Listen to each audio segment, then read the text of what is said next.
আগে থেকে এই আন্দোলন বিভিন্ন জায়গায় আজও হচ্ছে, হবে, কিন্তু আগামী দিন এই আন্দোলনকে আমি চাইছি আপনাদেরকে সাথে করে নিয়ে কলিকাতার ব্রিগেডে নিয়ে যেতে চাই। আপনারা কি নিজেদের খরচে যেতে রাজি?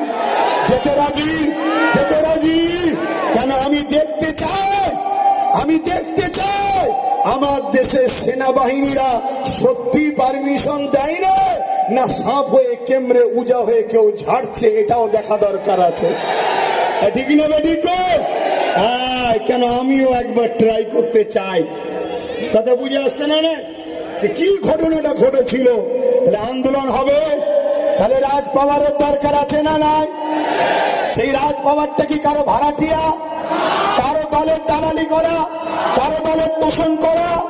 আমরা কংগ্রেস, বাম, টিএমসি যারা সেকুলার দাবি করে এদের কাছে একটাই মেসেজ জানতে চাই, আমরা ডায়ে বায়ে সামনে পিছনে বুঝি না।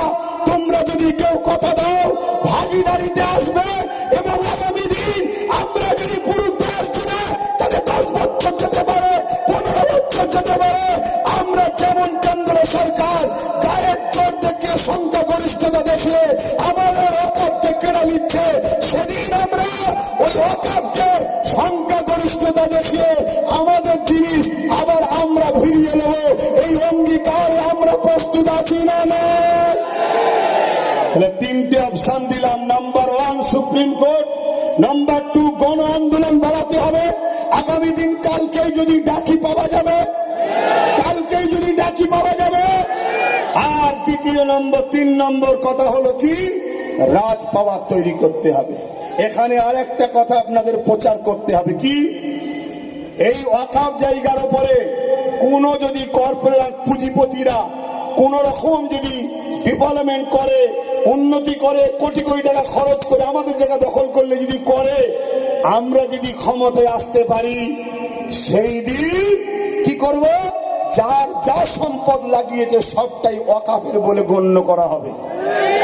তাহলে এই প্রচারটা যদি করা হয়, তাহলে আজকে যদি কেন্দ্র সরকার কাউকে বিক্রি করতেও চায়, সে খরিদ করার আগে ভাববে, কেন পাল্লা যে কখন কার উল্টায় কেউ বোঝে না, কেন জনগণই শেষ ফাইসাল্লা করে।